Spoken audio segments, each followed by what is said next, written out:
I lived in that tent initially in the backyard of my friend's house because his family was social distancing. They were social distancing because of the virus, and I respected that. But that tent unfortunately had issues with rain integrity, and it rained a couple of times when I was sleeping in it, and I could no longer sleep in it after that because the rain forecast. Not only was it impossible to sleep in it after that without drying it out, which I did, but to a decent extent. But then the rain forecast said as much that it was going to continue raining, and I didn't have a rain sheet for it, so I actually just started sleeping in their garage about 2 weeks after I arrived, instead of in the backyard. I slept on the garage floor for about 6 months, 5 months. And in the duration of that, I eventually, a lot happened. My friend bought me a burner phone because I had left my actual phone, in the car that I crashed for a couple of reasons. It's because I was trying to get away digitally from him, from Dave Withers, because he tried to frame me, and the less of an ability he had to track me, the safer I felt about that. But the other reason was because I was approached by a gentleman after I had crashed that vehicle and parked it in a parking lot for a couple of days while I tried to figure out what I was going to do next. And this gentleman said that he came out of an alleyway on a bike in front of me. After I had been sitting in that car for a couple of days trying to plan what I was going to do, he noticed that it was undrivable. And he invited me to get in touch with a friend of his who had this gentleman said that he had a friend who had a car repair business in an alleyway nearby, and that his friend would repair my vehicle for free. And we're talking about some pretty decent damage to the rear end of the car, to the point where the wheel was, one of the rear wheels was falling. It was falling off of the axle. It was pretty severe. And repairs like that would definitely be pretty costly. The rear fender was completely destroyed.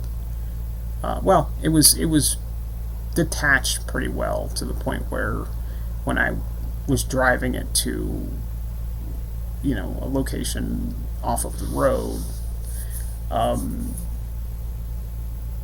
it continued to fall off, to the point where once I parked the car, I took it off entirely, because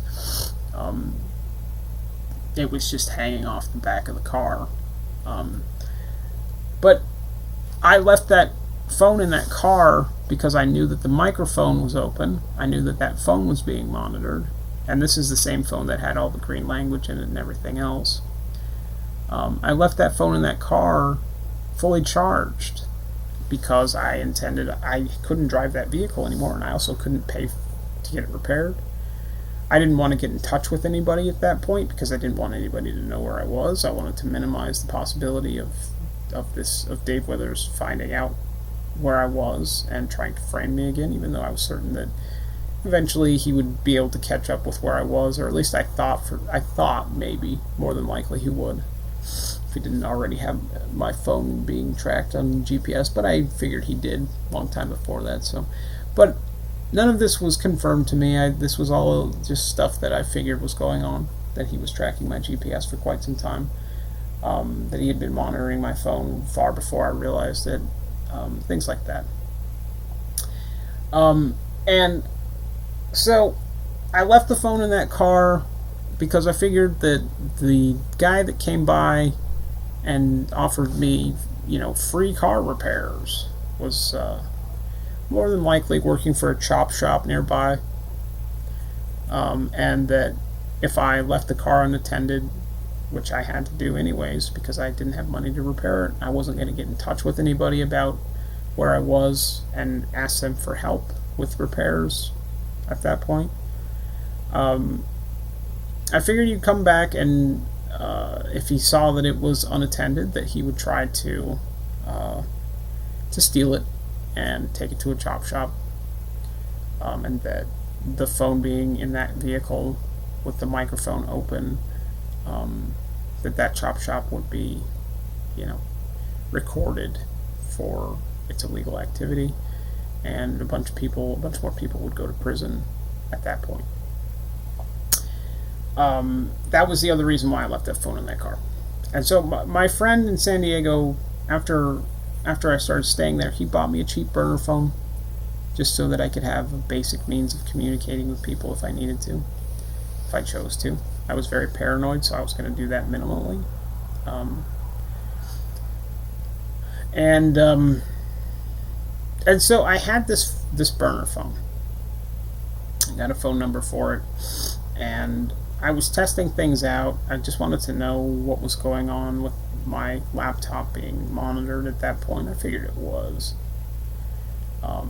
Even though I had installed a different operating system. I was using a different operating system out there. I was using a Linux Mint distribution that I had installed off of... I downloaded the ISO from said cell phone, actually, that I left in that vehicle, and then I installed Linux Mint as a dual boot from my Windows 10 installation from that cell phone a long time before that. So I had Linux Mint running instead of the Windows 10 distribution that I was certain was already infiltrated by him and his United States government friends. I didn't know how long it was going to take them to track that laptop down digitally again, since I had swapped states and was on a network that I had never been on before. I never booted Windows 10 on that network. I didn't know how long it was going to take them, but I figured eventually it would happen, more than likely. So when I had this burner phone, I decided to test where my laptop was, even though I figured it was already being monitored again. So I ended up typing the phone number of that burner phone into a Spotify search field, just to test things out. I had that burner phone, and I had that burner phone activated for probably a week and a half, 2 weeks before I did that. I believe, maybe. That sounds about right. And before that, there was nothing strange going on with that phone. It was quiet. I wasn't getting text messages at all because it was a phone number that it was, just recently activated. I hadn't given it out to anybody other than my friend John, who I know didn't give it out to anybody because he had no reason to. But probably the following day after I had typed that phone number into the Spotify search field on my laptop that was still running Linux Mint, I started getting spam texts that were really bizarre to that burner phone. But aside from that, I also started getting text messages to that burner phone that were just pictures of random women that I had never spoken to. I'd never given that phone number out to. But it wasn't just random women. It was also like pictures of fairly young women just sent to that phone. Shortly after I had typed that phone number into the Spotify search field. And when that started happening, I also started getting things on my Spotify, ads on my Spotify. for musicians and albums that I never listened to, that I had never heard of in my life. And one of those things was called one of the albums, I believe, was called "Child of the State" by an artist that I had never heard of before. That started happening like around the same time that I started getting pictures just randomly sent to that phone that I had never texted anybody with, other than John once or twice, just to thank him for bringing me dinner or informing that dinner was ready. Never called anybody with that phone at that point. That's when "Child of the State" kept popping up on my Spotify by a musician that I had never heard of in my life. And at that point, I was already living paranoid in a garage, on a garage floor, because I was so paranoid about a man who tried to frame me with a coloring book in my own house.